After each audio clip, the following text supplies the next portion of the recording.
Gentleman from California, Mr. Royce. Thank you, Mr. Chairman. I have another concern on top of the ones that my colleagues have raised about this legislation. I do think they're right. I do think that this is going to facilitate, it's going to lead to permanent bailout authority. I think they're correct when they say that this is going to institutionalize too big to fail.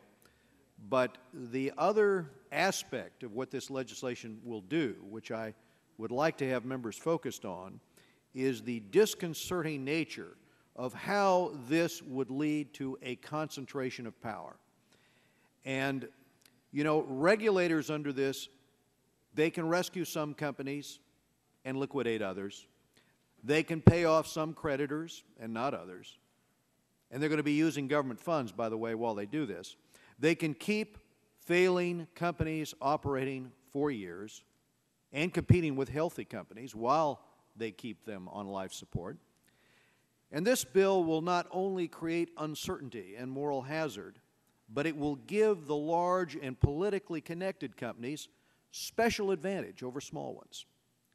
Those that seem likely to be taken over by the government will have easier access to credit. They're going to have a lower cost of credit. There's no two ways about that. They're going to have lower interest rates.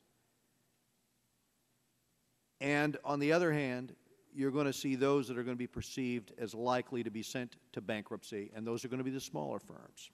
So we saw this type of political bullying already. We saw it in the Chrysler bankruptcy process, controlled by the administration. It was their desire to usurp the clearly defined rules of the road to reward their political allies. Those rules of the road are essential in understanding the underlying value of an investment. There is a level of certainty that has been the bedrock, really, of our capital markets for decades. That's what we risk undermining. You know, this is what differentiates us from much of the world. This is one of the things that attracts capital from all the corners of the globe into this country, is the fact that we knew the rules of the road. So this bill throws that precedent out the window. It replaces objectivity with subjectivity.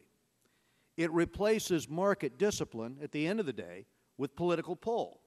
And I have a study released yesterday from the Kansas City Fed economists, and let me just share that with the members here. The Kansas City branch of the Federal Reserve yesterday released a study critical to the plan, which it said would concentrate too much power in the hands of the Treasury Secretary.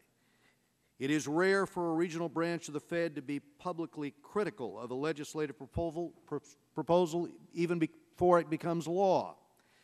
But the analysis written by the Kansas City Fed economists said that allowing the Treasury Secretary to determine which large financial firms are systematically risky and when a firm is in danger of default could lead to their, quote, greater political interference. And political interference into the market is something that I think all of us need to be concerned about.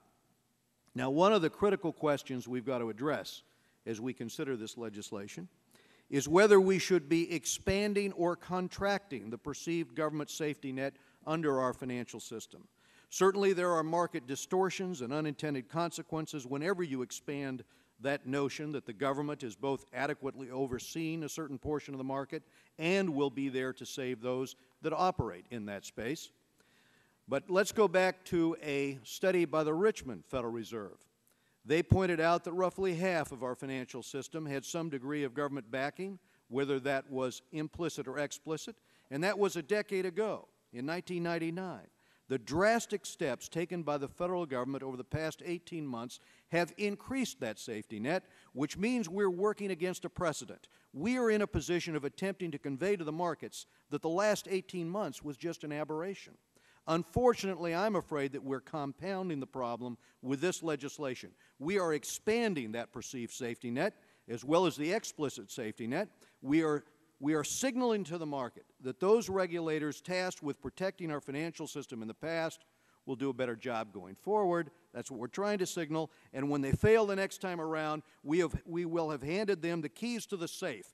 They will dictate who wins and who loses, and I think this is a dangerous path to take, and that's what the Fed economists at the Federal Reserve are trying to tell us. Thank you, Mr. Chairman. I yield back. Gentleman from California.